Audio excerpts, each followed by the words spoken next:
The way I put it with Josh Allen is he plays like if Cam Newton were controlled by Brett Favre in a video game. Josh Allen is the most dangerous man in the NFL. A big play could happen for either team every time he has the ball. But I'd be really concerned about facing the Bills in the playoffs, Dakota. And that's because of Allen, who really is a big play waiting to happen in all seriousness. I completely agree. We talked about this not too long ago. When they first started going on that winning streak, they look like a team that can beat anybody. And at the same time, you're also just waiting for that one mistake that ultimately dooms them. But because Josh is such a playmaker, like I feel like if you're a defensive coordinator, you try to say, okay, what are the things that we could take away? But that you know that his ability running the ball combats that naturally, whether he's running or just moving in the pocket to make a play for somebody else. I'd be terrified to play the Bills. And now that they're a 2 seed, oh yeah, no.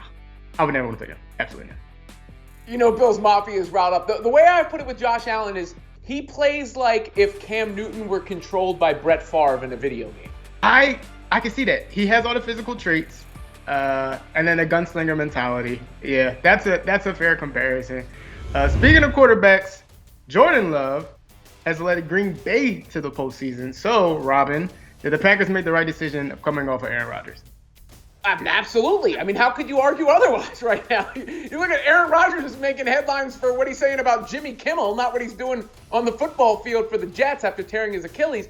Meanwhile, Jordan Love had one of the better rookie seasons, or first-year seasons, I should say, that we've seen from a quarterback, with only Kurt Warner and Patrick Mahomes matching the numbers that he put up in his inaugural campaign. He's gotten more confident as the season went along. You know, he makes some off-platform throws that are really impressive. And obviously, he's on a more team-friendly contract. I'd be a little concerned if I'm a Cowboys fan, the way the Packers and Love are rolling right now.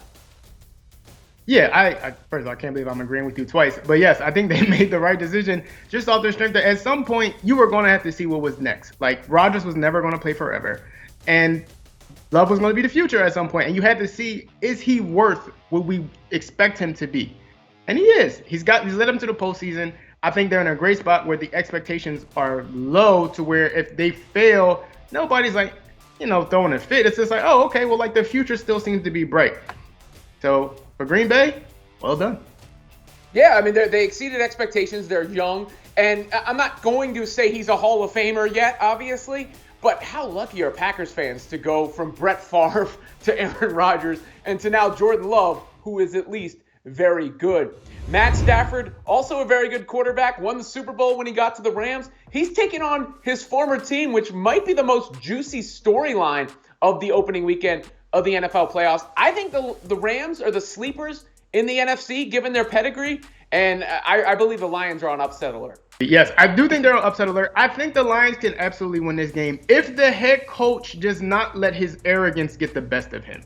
Understanding situational football. If you have an opportunity to go up 3 in a game that may be tight or low scoring, as opposed to saying, oh, let me go for 4th and 5 for a touchdown, understanding the situation. I think they have a great offensive game plan most weeks.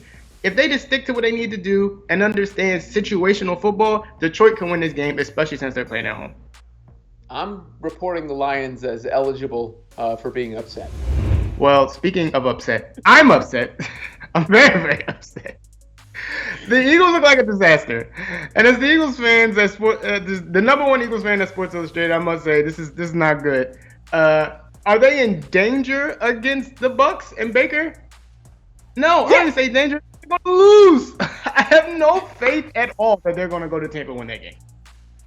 I wouldn't go that far. I'll disagree with you there. Are they in danger? Yes, I think they're in danger. But the Eagles are still a team that was formidable, obviously, last season at the beginning of this season. But they never really hit the same stride. Hurts hasn't had as good a year. The defense is struggling. But the Bucs didn't exactly outclass the Panthers.